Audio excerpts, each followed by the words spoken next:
안녕하세요, 김호준입니다. 금요일엔 세상 만사를 모조리 철학으로 다 풀어 헤치는 날 시작합니다.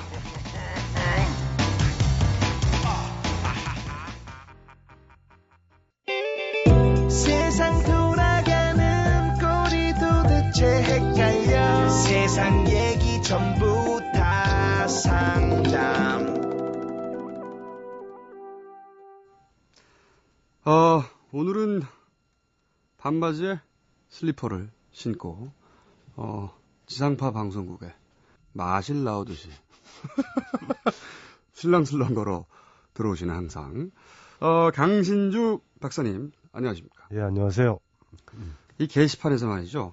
제가 평소 사실은 게시판을 잘 안 봅니다. 제가 하는 방송도 안 듣고 그리고 제 게시판도 안 들여다보고 트위터도 안 하고 그럼 귀찮아하거든요, 그런 거. 그러나 이번에는 제가 게시판 한번 봤습니다. 왜냐면은 각 게스트들의 인기를 측정해 보려고. 경합이 대단합니다, 지금. 그 중에서 이 강신주 무료 박사님 뭐라 표현해야 될까요? 여심 폭발. 저희가 발가락 사진을 찍어서 올렸는데 발가락마저 섹시하다. 이런 말도 안 되는 표현들이 난무하고 있어요. 그 발가락이 섹시하다는 혹시 본인이 여동생의 아이디로 남기신 거 아닙니까? 아, 이제 슬슬 가족이나 제자를 풀어야 될 때가 온 것 같다. 뭐 이런 문구들, 뭐 안달과 설렘, 방송을 기다리며 고개 숙인 모습마저 점점점. 고개를 들고 찍으십시오. 앞으로. 그래서 이것이 모두 다 책을 주기 때문이다. 라고 저는 위안하고 있습니다. 예. 위안하고 있는데, 그리고 책을 준다고 해놓고 정말로 주는 거냐, 이런 분들이 많아서 저희가 책 드리는 분 성함도 오늘 발표하려고 그래요, 최초로. 대전의 이재현 씨, 서울의 정문숙 씨, 그리고 경기도의 김현철 씨. 저희 월요일 선생님이 김현철인데 제가 보기엔 이건 이분이 변장을 하고 자기가 받아보려고. 혹시 아직도 주변에서 본인의 이 인기를 못 느끼고 계십니까? 별로 별 차이 없는데요. 별 차이? 원래 인기가 많았기 때문에? 그건 잘 모르겠어요. 그건 잘 모르겠는데 별 차이는 없고 물어봐요. 김호준이라는 사람은 어떠냐. 그래서 제가 얘기를 해주죠, 잘. 네, 뭐라고 해주십니까? 좋은 얘기 해주죠, 뭐. 좋은 얘기. 뭐라고 좋다고 해주시죠? 좋다고 아주. 좋은 분이라고. 방송 끝날 점에 다시 한번 제가 물어보겠습니다. 예, 네. 예. 자, 그러면 오늘도 두 가지 사연을 할 수 있을지 없을지 모르겠는데 일단 첫 번째 사연. 이분은 익명을, 완전한 익명을 요구하신 분입니다. 저는 20대 중후반의 남자입니다. 제 고민은 어머니의 바람입니다. 제가 중학교 때 아버지가 사업에 실패하고 어머니는 정말 고생이 많았습니다. 물론 아버지도 고생이 많았지만 저를 심하게 때리기도 하고 여동생과 어머니에게 술김에 위협을 가한 적도 있습니다. 그래서 엄마와 동생과 제가 셋이 함께 뭉치고 아버지를 외면하고 살고 있습니다. 그런데 최근 아버지와 어머니가 거의 매일 다툽니다. 돈도 없는데 왜 술을 먹고 다니냐고 어머니가 화를 내면 원래 불같은 성격인 아버지도 달라지지 않습니다. 이런 일이 반복되니 어머니도 자신의 인생을 즐겨야겠다며 동창 모임이나 회사 사람들과 어울리더니 귀가 시간이 점점 늦어지고 안 마시던 술도 마시더군요. 그리고 얼마 전 어머니가 다른 남자랑 단둘이 있는 것도 봤습니다. 동창 모임이 있다고 가서는 생전 처음으로 외박도 하였습니다.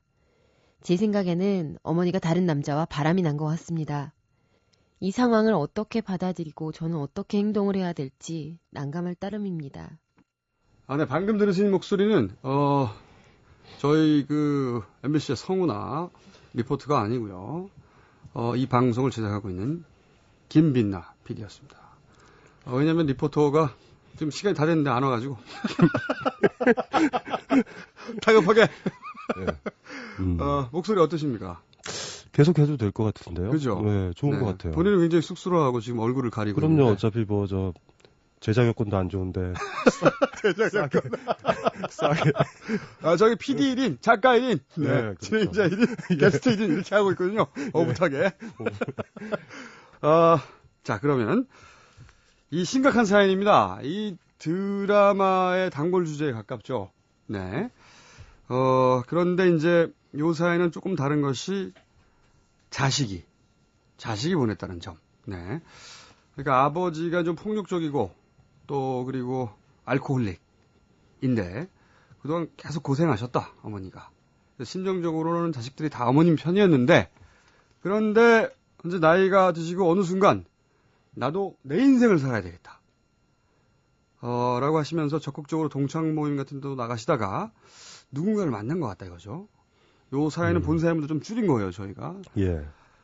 그런데 이제 본 추락 전에 원 사연을 보면 이제는 이혼해야겠다는 말씀도 하시고 어머님이요? 네, 어머님이 그리고 또 이 사연을 주신 아들입니다. 아들은 그게 낫지 않겠나 하는 마음과 또 한편으로는 그래도 가족의 화목을 되찾고 싶다 하는 마음 두 가지가 충돌하는 상태라고 해요. 예. 그래서 어떻게 이 문제를 내가 대해야 하는가 이런 아들의 고민입니다.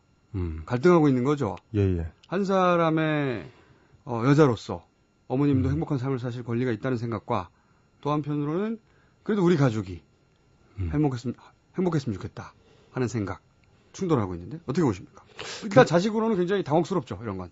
일단은 당혹스러운 건 사실인데 사연을 이야기하신 분의 나이가 꽤 있거든요. 네. 사실 여기 사연의 기본적인 어떤 연령이라든가 이런 거는 사실은 청소년이 보냈다면 제가 납득이 되는데 네. 전반적으로 납득이 안 되는 거는 많아요. 그러니까 예를 들면은 기본적으로 어떤 느낌이 드냐면 질투에 대한 느낌이 있는 것 같아요.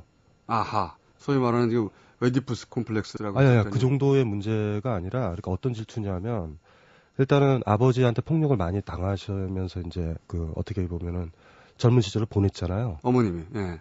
자기 아들도 마찬가지고 자기도 폭력을 당했다고 그러니까. 네네. 그러니까 아들도. 예. 어머니랑 같이 오랜 시간을 보내서 사실 어머니가 보호자인 거죠. 그리고 피해자 의식을 서로 공유하고 있는 공유하고 있고, 근데 그 어머니가 행복하게 나가 버린다라는 거. 아. 같이 애정을 나누고 있었다면 나가보는 거에 대한 그게 진짜 바람이 났는지 안 났는지 아니면 일단은 이게 의처증과 달리 의무증이라고 해야 되나? 그런 식의 좀 느낌이 들어요. 어머님한테 한편으로는 동지적 연대감도 좀 느끼고 예. 그리고 의지도 하고 예. 또 연민도 느끼고 하다가 예. 이 피해자 그룹에서 한 사람이 빠져나가는 거군요. 지금. 한 사람이 빠져나가는 건데 심리적으로는 나 혼자 있다라는 느낌이 있고 또 어느 면에서는 어머니는 행복했으면 좋겠다라는 생각도 있고 한편으로는 가족이라고 이렇게 화목을 되찾자라고 하지만 아버지랑 화목하다라는 그런 차원의 화목은 아니에요. 그러니까 왜냐하면 아까도 언뜻 우리끼리 얘기했지만 잘 살자. 우리끼리예요. 네. 그러니까 이게 재밌는 게 아버지의 역할의 자리에 지금 이 사연을 얘기해 주셨던 분이 자리에 들어와 있는 것 같아요. 그래서 이게 지금 상당히 복잡한 상황이거든요. 그렇군요. 심리적으로 뭐랄까요? 심리적으로 가장 역할. 그렇죠. 그리고 어머님에게 의지할 만한 남자의 역할. 예. 그런 역할을 쭉 해왔던 거죠, 어릴 때부터. 그러니까 아들이면서 보호자이면서 막 너무나 복잡한 역할을 했는데 그렇죠. 그래서 아까 언뜻 얘기할 때 그랬잖아요. 어머니가 이혼해서 행복하게 살았으면 좋겠다. 이 생각도 있다. 네. 이럴 때는 아들로 돌아가는 거예요. 그렇죠. 아들로 돌아갔다가 갑자기 어머니가 실질적으로 나가려고 딱 하니까 갑자기 마치 부인인 것처럼 그러니까 사실은 보면은 한 20대 후반, 30대 초에 어떻든 자식들이 아버지나 어머니가 이렇게 다른 남자나 여자랑 갈 때 보면 약간 좀 쿨한 사람들은 웃고 그냥 넘어가는 사람들도 많거든요. 나이가 이제 자기도 결혼을 해보고 그렇죠. 인생을 살다 보면 예. 이제 아버지, 어머니 이전에 한 사람의 남자, 여자이고 예. 그들도 자신의 행복을 추구할 권리가 있고 예. 또 사실 엄밀히 말하면 이거는 아버지의 여자 문제자, 어머니의 남자 문제거든요. 예. 냉정하게 얘기하면. 그러니까 아버지가 만나서 연애하고 결혼까지 한 여성이 이제 아버지의 관계를 정리하려고 하는 문제고. 예. 거꾸로 이제 한때 사랑하고 결혼했던 남자가 남자와 더 이상 관계를 유지할 수 없는 여자의 문제고. 예. 그렇게 바라볼 수 있을 수 있는 나이인데. 그렇죠, 그렇죠. 그렇게 못 보고 있는 거죠, 지금. 예, 예. 네. 그러니까 중요한 게 뭐냐면 아버지를 보면 어머니는 아버지랑 헤어져야 되지만 자기와는 헤어져서는 안 된다라는 그 아들의 그 감정이에요. 그러니까 아버지랑 헤어진다라는 건 용서되는데 왜냐하면 아버지랑 헤어져도 이 제보하시는 분, 자기 사연 고민을 얘기하신 이분은 어머니랑은 같이 있는 거예요. 네. 근데 문제는 다른 남자랑 있는 거는 다른 문제라고 생각하시는 거예요. 그렇죠. 지금. 자기가 배제되는 거죠. 배제된다라는 느낌. 네. 그래서 사실은 어떻게 얘기해 보면은 가족이 이제 아버님을 통해서부터 다 상처를 물려받고 있는 거. 그러니까 다 문제인 거죠. 아버님도 문제고 어머님도 문제고 지금 제보하시는 분마저도 그 어떤 그 아주 전형적으로 이제 뭐 패턴이 지금 반복되면서 상처가 상처를 낳는 시기인 것 같아요. 그래서 이거를 어떻게 접근을 해야 될까. 근데 아까 이제 언뜻 얘기했잖아요. 성장한다라는 거에 정확한 거는 어머니를 어머니가 아닌 그 나이 또래 맞는 중년의 한 여성으로 볼 수 있는 거. 그렇죠. 네. 그리고 아들이나 딸들도 어머니가 제대로 성장한 아들과 딸을 대하려면 아들과 딸이 아닌 그냥 그 사람으로. 그렇죠. 그래서 지금 여기 전반적으로 보면은 다 역할 모델이 어떤 사람 있잖아요. 세 사람이 지금 최소한 있고 뭐 어머니가 사귀는 사람 네 사람까지 등장하면 여기 있는 사람들이 그 역할을 맡아서 뭐 어머니의 역할, 아내의 역할, 그렇죠. 어머니의 역할 이렇게 보지 말고 사실은 뭐 어머님이 만나는 사람도 사실 나이가 좀 지긋하실 거예요. 어쩌면. 그러니까 전반적으로 보면은 이거를 어떻게 좀 이 사연을 얘기하신 분이 이 관계에서 좀 끊어져야 된다. 좀 어른처럼 빠져나와야 된다. 그 말씀하신 것 중에 이제 부모도 당연히 한 사람의 남자고 여자고 각자 추구할 권리도 있고 의지도 있고 그런 독립된 개개인들이라는 걸 인정하기가 굉장히 우리 사회에서는 힘들죠. 가족으로 다 뭉거뜨려서 그리고 말씀하신 대로 가족이 일종의 역할극이 돼 있잖아요. 역할극이 되죠. 네, 그러니까 아버지 역할, 어머니 역할, 음. 자식 역할 잘하면 가족이 저절로 행복해진다는 어떤 신화가 있는데 사실은 가족 구성원 한 사람 한 사람이 굉장히 개별적이고 독립적이고 각자 행복해지고 그게 합쳐져서 이로써 가족이 행복해지는 건데 지금은 역할극 속에 있는 거다. 저는 이제 사연으로 돌아와서 이분은 그러니까 한마디로 말하면 이 문제를 내가 어떻게 바라보는 것이 맞는 시각인가요? 어떤 태도가 좋은 건가요? 이런 질문이거든요. 꼭 그러니까 어머님을 말려야 되겠다거나 아니면 뭐 부모님을 축하해드려야겠다거나 어떤 태도를 취하는 것이 옳은지 스스로 판단을 못 내리는 상태인 겁니다. 제가 봤었을 때는 그런 거거든요. 이제 정리를 딱 하면 어머니를 어머니로도 보고 아내로도 보는 의식이 두 가지가 있어요. 네. 그래서 나랑 같이 있어야 되는 사람인데 다른 남자 만나는 게 싫으신 거예요. 네. 이럴 때는 어느 하나를 선택하실 수는 없을 거예요. 그건 굉장히 힘드니까. 네. 그래서 이렇게 갈등하고 있는 상태로 행동만 하지 마시고 가만히 있으세요. 그럼 어머님이 알아서 하세요. 지금 오히려 좋은 게 이분이 너무 섣부르게 결정해서 예를 들면 어머니니까 행복해야 되라고 밀면 나중에 어머니 만나면 계속 프레스 걸 거예요. 어머니한테. 그리고 내지는 못 가게 하더라도 자기 죄책감이에요. 내가 아빠랑 똑같은 역할을 했구나. 불행하게. 그러니까 지금 상태에서 그나마 좀 다행인 게 어머님의 행복을 찾기 위해서 자기 욕망에 대해서 굉장히 적극적으로 나섰다라는 거. 네. 그러니까 오히려 이런 딜레마에 빠져 있으면 그냥 딜레마에 계세요. 어디 하나를 결정하는 건 이 딜레마 상태에서는 하나 포기한 게 계속 이분한테 남을 것 같아요. 그래서 나는 막 고민하고 있었는데 어머님이 정신없이 진도가 나가셨다. 이렇게 돼서 나중에 받아들이는 식으로 이렇게 하셔야지 지금 이 딜레마에 어정쩡한 딜레마에서 하나를 선택하면 사람들 자꾸 선택하라고 그러잖아요. 선택하면 안 돼요. 때때로는 딜레마는 해소될 때까지 가만히 머무는 용기가 더 필요할 때가 있어요. 왜냐하면 어디 하나 엄한 데 선택하면 그 안 간 데가 계속 평생 남잖아요. 후회가 없는 사람도 있지만 대부분은 그렇지는 않죠. 그래서 이분은 그 어머님이 이렇게 진도가 나가실 때까지 계속 사연을 보내는 거예요.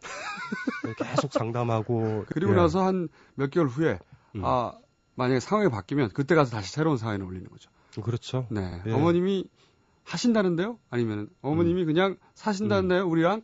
그럴 때 다시 이제 우리가 다른 이야기를 할 수 있겠죠. 여러 가지 문제에도 불구하고 사연 보내주신 분들은 잘하고 계시는 거예요. 그 딜레마에 있다라는 건 어느 하나를 결정을 안 한다라는 거고 어머님도 나중에 행복해지실 수도 있겠지만 이게 사연 보내신 분들도 그걸 잘 견뎌내면 어른으로 독립될 수 있다. 그러니까 사실 딜레마를 끌고 갈 수 있는 게 어른이거든요.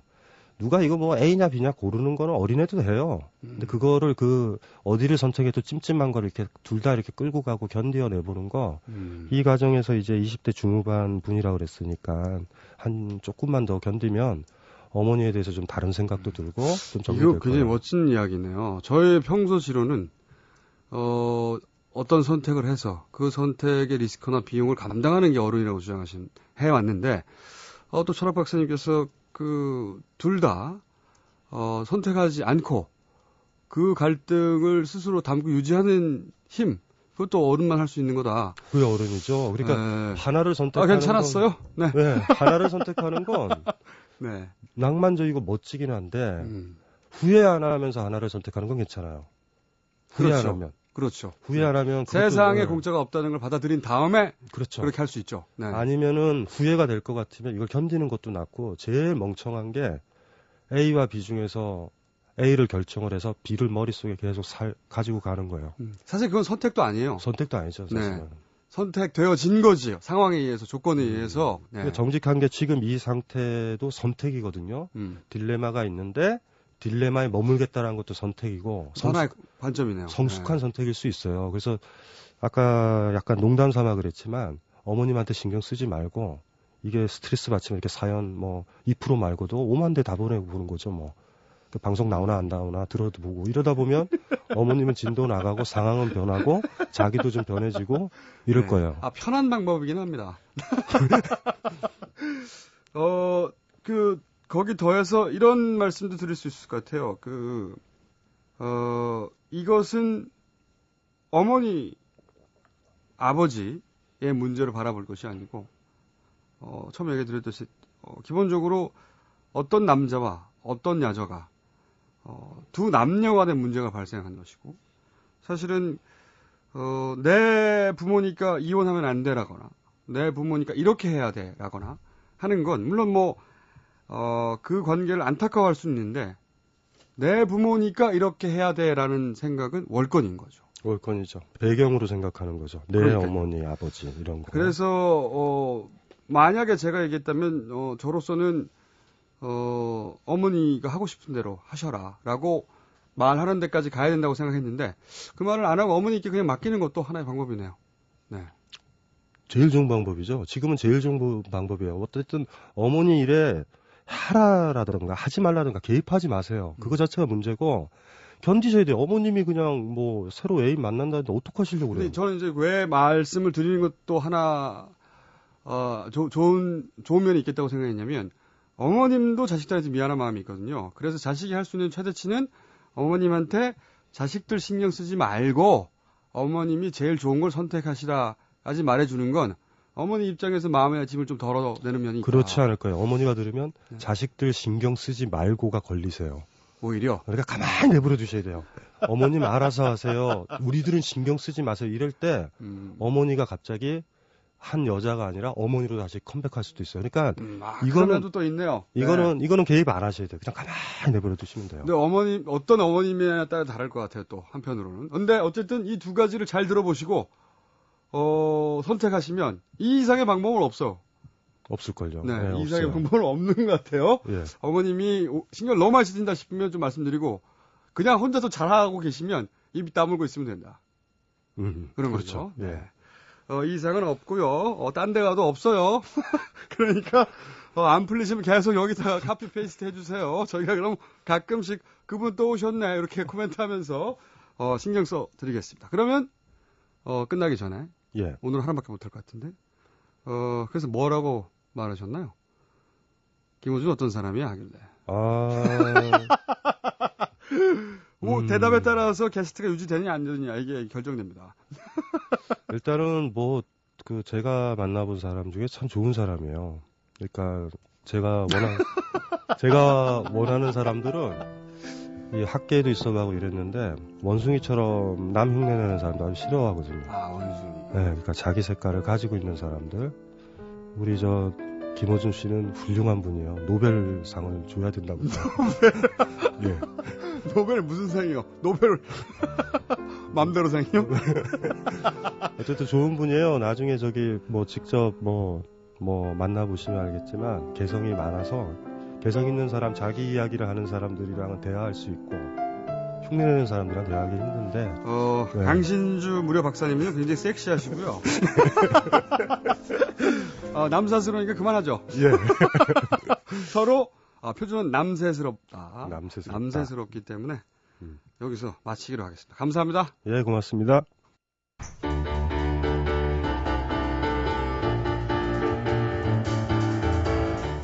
부모도 자식도 서로에게 벼슬, 권리, 의무가 아니다. 가족을 묶는 건 인간에 대한 연민, 관계에 대한 예의여야 한다. 김어준 생각이었습니다. 다음 주 월요일 9시 35분에 다시 뵙겠습니다.